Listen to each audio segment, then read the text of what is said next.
Tenía 12 años y algo estaba pasando en mi cuerpo. No tenía palabras para eso. Nadie me las había dado. Y lo que aprendí ese año no me lo enseñó ninguna persona. Ningún libro. Ninguna madre. Fui recogiendo fragmentos sola, en silencio, como si entender mi propio cuerpo fuera una transgresión. Como si saber fuera peligroso. Hoy tengo 25 años. Y hoy sé que no fue un olvido. Fue una decisión. El silencio que me rodeaba cuando crecí no era descuido. Era arquitectura. Era una estructura construida generación tras generación para mantener ciertas cosas fuera del alcance de ciertas personas. Y yo era una de esas personas. Lo que esa decisión me costó, lo que les costó a mujeres que yo conocí, mujeres que llegaron al altar sin saber lo que iba a pasarles esa noche, eso es lo que vine a contarte hoy. Pero lo más perturbador no fue lo que no me dijeron. Fue descubrir, años después, ¿por qué? Quédate. Porque esa respuesta lo cambia todo. Me llamo Miriam. Crecí en una comunidad Old Order Amish, en Lancaster County, Pensilvania. Salí hace menos de 2 años. Y desde entonces, no paro de contar lo que guardé. Sé que hay personas que ven un canal como este y piensan, ¿por qué hablar de eso? ¿Por qué sacar a la luz lo que pertenece adentro? Y yo entiendo esa pregunta. La entendí durante años. Crecí en un mundo donde guardar silencio era una virtud. Donde hablar demasiado era señal de orgullo. Donde las preguntas sobre el cuerpo, sobre tu propio cuerpo, eran tratadas como si fueran preguntas sobre algo oscuro, algo que no debías querer saber. Lo que me autoriza a hablar de esto no es un título. No es una investigación. Es que lo viví. Crecí sin palabras para lo que le pasaba a mi cuerpo. Sin explicaciones. Sin preparación. Y las consecuencias de ese silencio no se quedaron en la infancia. Me siguieron. Llegaron al altar. Se metieron dentro del casamiento. Por eso hablo. Porque ninguna debería descubrir su propio cuerpo sola, con vergüenza, sin lenguaje para lo que siente. Y si algo de lo que cuento hoy te resuena, si algo te toca en un lugar que no esperabas, quédate conmigo. Pero primero, necesitas entender el mundo donde crecí. Porque el silencio que yo viví no fue accidental. Tenía estructura. Tenía reglas. Y tenía un nombre. En mi comunidad, la escuela terminaba en el 8º grado.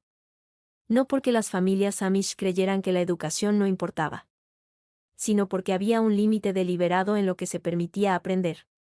Más allá de ese límite estaba el mundo inglés, así llamábamos a todo lo que estaba afuera. Y el mundo inglés era peligroso. Era tentación.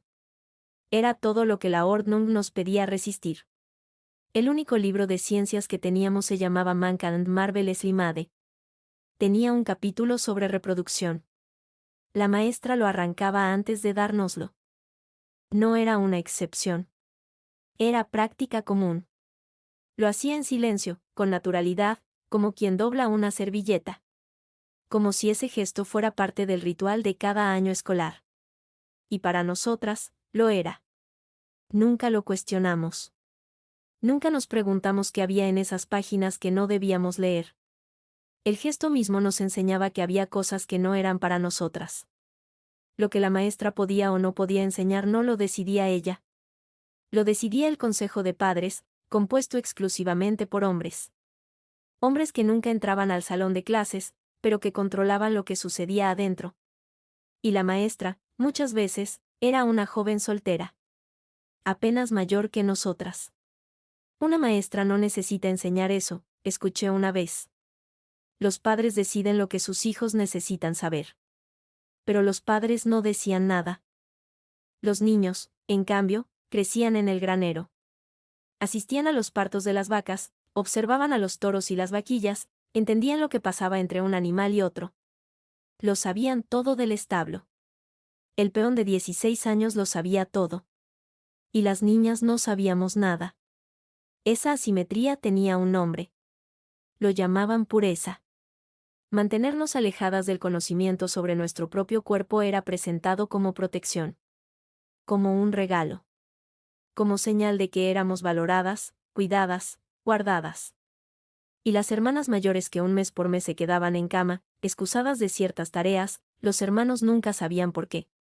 Nadie les explicaba.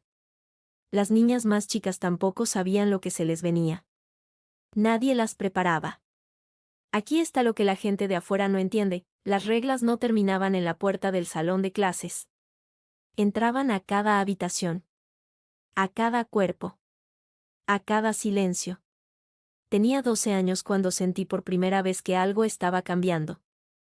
No fue un momento dramático. Fue gradual, lento, silencioso, como casi todo en mi mundo. Mi cuerpo empezó a hacer cosas para las que yo no tenía nombre. Cosas que me asustaban, no porque fueran dolorosas, sino porque no había ningún marco donde ponerlas. No había ninguna palabra que dijera: esto es normal. Esto tiene nombre. Esto le pasa a todas. Solo había silencio. Intenté preguntar una vez. Solo una. Fue a mi madre, Ruth. Estábamos en la cocina, ella amasando pan, yo mirándola desde la puerta porque no sabía cómo empezar. Le dije algo vago, sobre el cuerpo, sobre lo que sentía. Ella no levantó la vista. Eso no es para preguntarlo, dijo. Ya vas a entender cuando tengas que entender. Y siguió amasando. No fue con crueldad. Ruth no era cruel. Era una mujer que había recibido el mismo silencio de su propia madre, que lo había recibido de la suya. Era una cadena.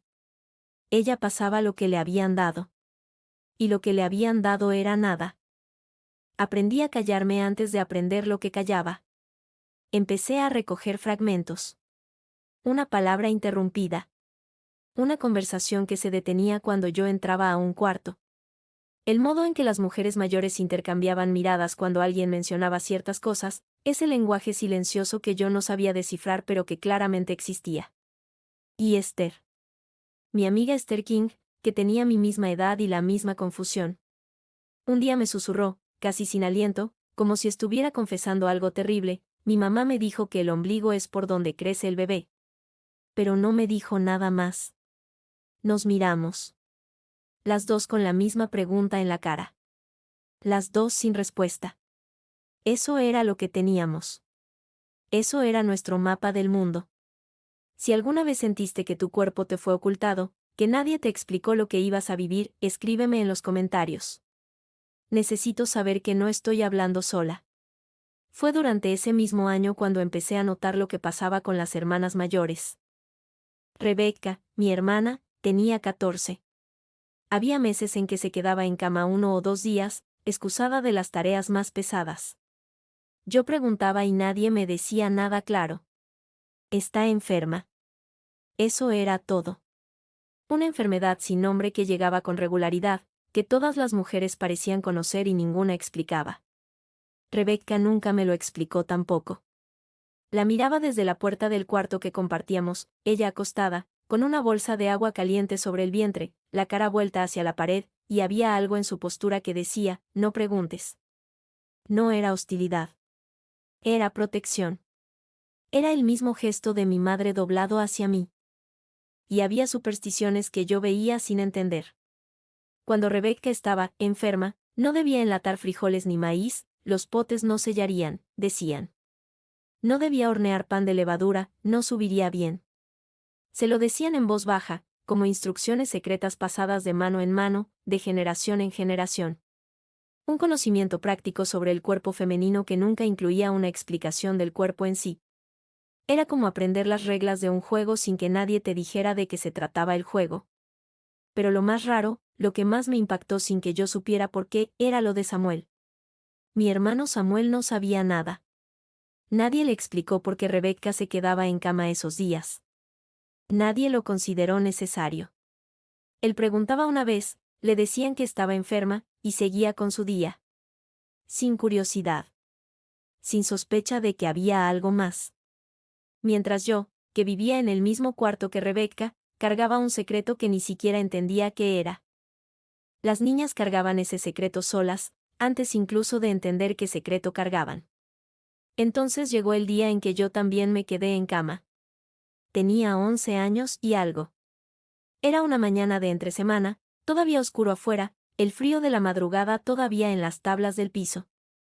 Sentí algo húmedo.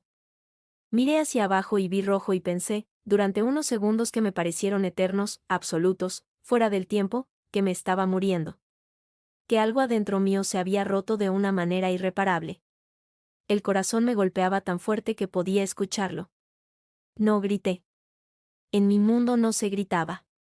Me quedé quieta, con la respiración corta, esperando no sé qué. Mi madre llegó. Me miró. Fue al armario, sacó algo, me lo dio. No dijo nada durante un momento largo. Después, en voz muy baja, me dijo que esto iba a pasarme todos los meses. Que era normal. La miré esperando más. Algo más. Cualquier cosa. No hubo más. Eso fue todo. No me dijo qué era. No me dijo por qué pasaba. No me dijo lo que significaba para mi cuerpo, para mi vida, para nada. Solo, todos los meses. Normal. Y salió del cuarto. ¿Alguna vez alguien te explicó lo que iba a pasarle a tu cuerpo? ¿O también lo descubriste sola, como yo? Porque lo que yo sentí en ese momento no era solo confusión física. Era algo más profundo, más difícil de nombrar. Había algo sucediendo en mí que era claramente importante, tan importante que generaba reglas, restricciones, secretos compartidos entre mujeres, y sin embargo nadie consideraba que yo merecía saber qué era. Me acuerdo de haberme dicho a mí misma, ahí sentada en ese cuarto, si es tan normal, ¿por qué nadie lo dice? Si es tan normal, ¿por qué Esther tampoco lo sabe? Si es tan normal, ¿por qué Rebeca se da vuelta hacia la pared? No encontré respuesta. Lo guardé.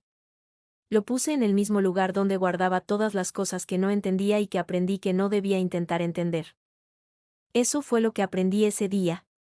No aprendí biología. Aprendí mi lugar. Seguí recogiendo fragmentos. Un pedazo aquí, otro allá. Como armar un rompecabezas sin la imagen de referencia. Me volví observadora, muy observadora. Aprendí a leer los silencios, los gestos, las conversaciones a media voz.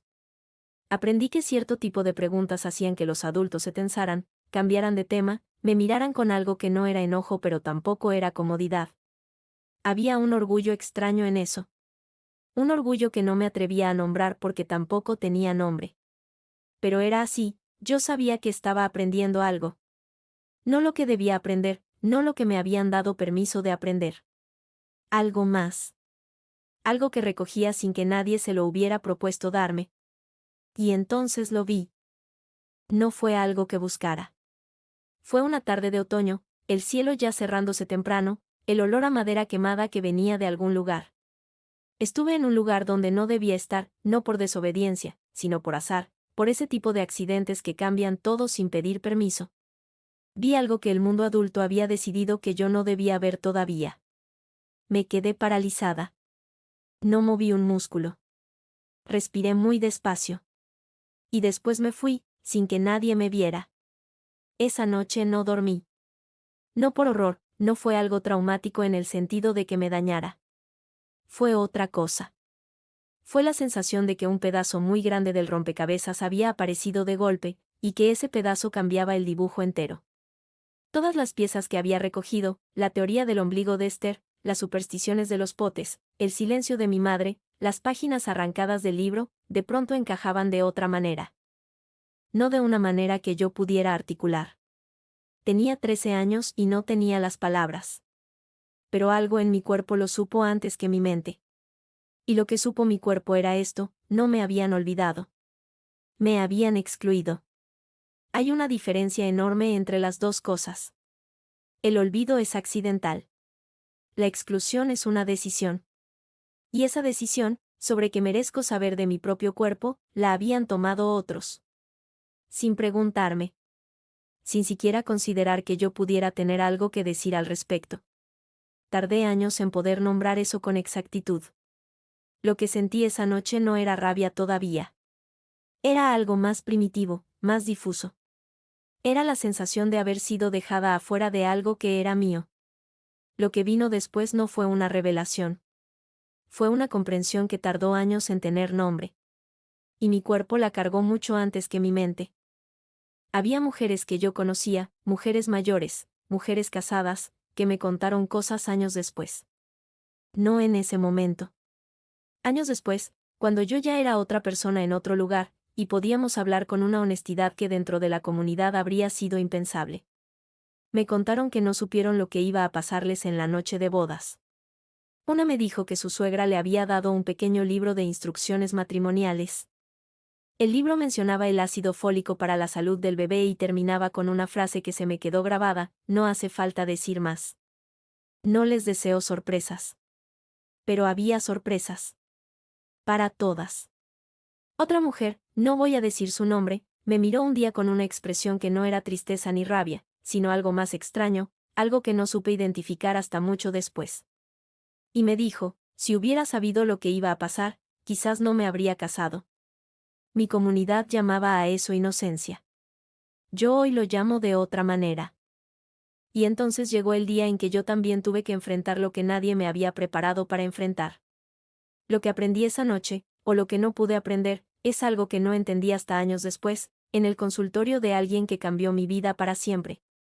Quédate conmigo hasta el final.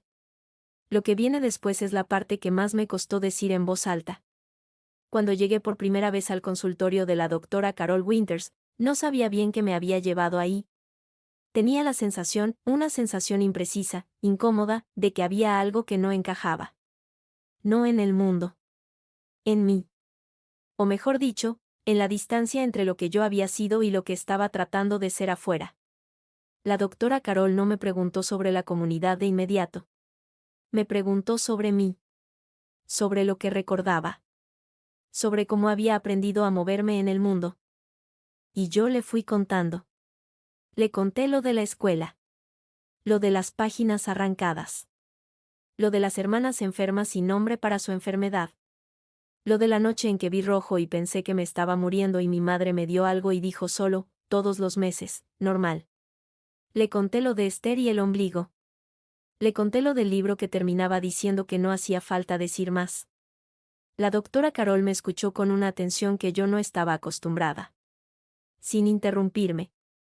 Sin cambiar el tema. Sin tensarse. Y cuando terminé, se quedó un momento en silencio. Después dijo algo que partió algo en mí. Algo que yo no sabía que estaba sostenido. Lo que describes no es inocencia protegida, dijo. Es ignorancia administrada. Tu cuerpo era un territorio que otros decidieron que tú no debías conocer. Ignorancia administrada. Lo repetí para mis adentros 3 veces. 4. Como si necesitara que se asentara. Mi comunidad tenía una palabra para lo que me habían hecho: inocencia. Era una palabra hermosa. Una palabra que sonaba a cuidado, a protección, a amor. El mundo de afuera tenía otra palabra: control. Eran la misma cosa vista desde lados opuestos de una pared. Y yo había estado toda mi vida del lado equivocado de esa pared sin saber que había una pared. Lloré en ese consultorio. No de rabia. La rabia vino después, más lentamente, transformada en algo más útil.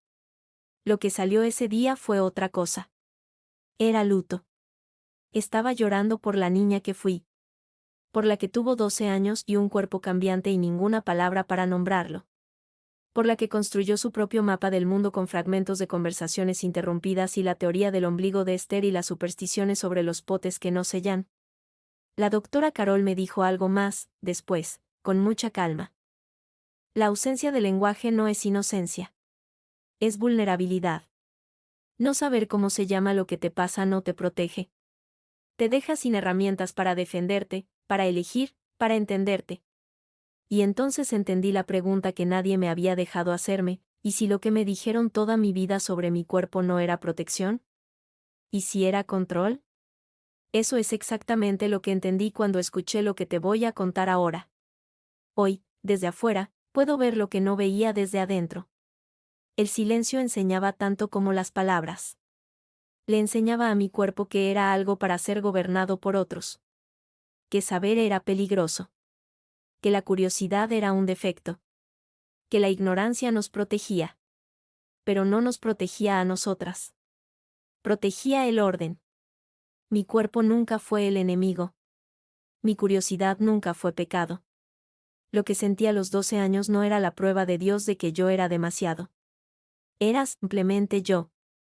Viva, humana, entera. Tardé años en poder decirlo sin que se me quebrara la voz. Y ahora quiero decirte algo directamente a ti. Si creciste en un lugar donde tu cuerpo te fue ocultado, si nadie te explicó lo que ibas a vivir, si descubriste tu propio cuerpo a pedazos, con vergüenza, sin palabras para lo que sentías, te veo. Aprender sobre ti misma no es pecado. Es la recuperación más sagrada que harás jamás. No todas las mujeres Amish vivieron lo que yo viví. Cada comunidad tiene sus propias reglas, sus propios silencios. Hay comunidades más abiertas, hay familias que hablan más. Pero el silencio